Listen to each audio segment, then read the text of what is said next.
अगर आप पूछोगे कि पैरासिटामोल कहाँ से आता है, तो पैरासिटामोल जो आता है उसका जो सोर्स है वो है कोल टार। कोल टार जिसको हम आम भाषा में डांबर भी कहते हैं, तो पैरासिटामोल का जो केमिकल है वो वहां से एक्सट्रैक्ट होता है। मॉर्फिन जो पेन किलर है वो एक्सट्रैक्ट होती है आपके ओपियम के प्लांट से, खसखस का जो प्लांट होता है उससे। तो ये तो दो ही एग्जांपल मैं आपको दे रहा हूं, अगर मैं एग्जांपल देने बैठूंगा तो बहुत लंबी लिस्ट आएगी। तो जी हाँ, नेचुरल ट्रीटमेंट्स काम करती हैं और ये इफेक्टिव होती हैं।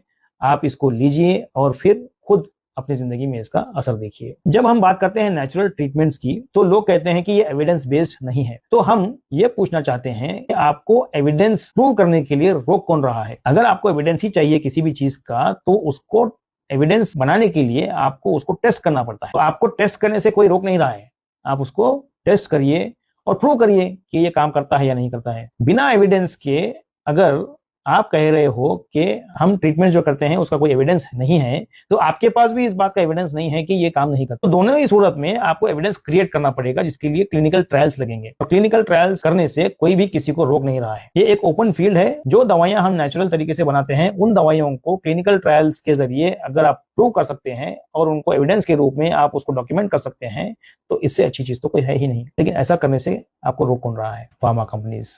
नेचुरल मेडिसिन का एविडेंस क्यों नहीं है, एलोपैथी मेडिसिन की एविडेंस क्यों है? इसका जवाब आप खुद दे सकते हो।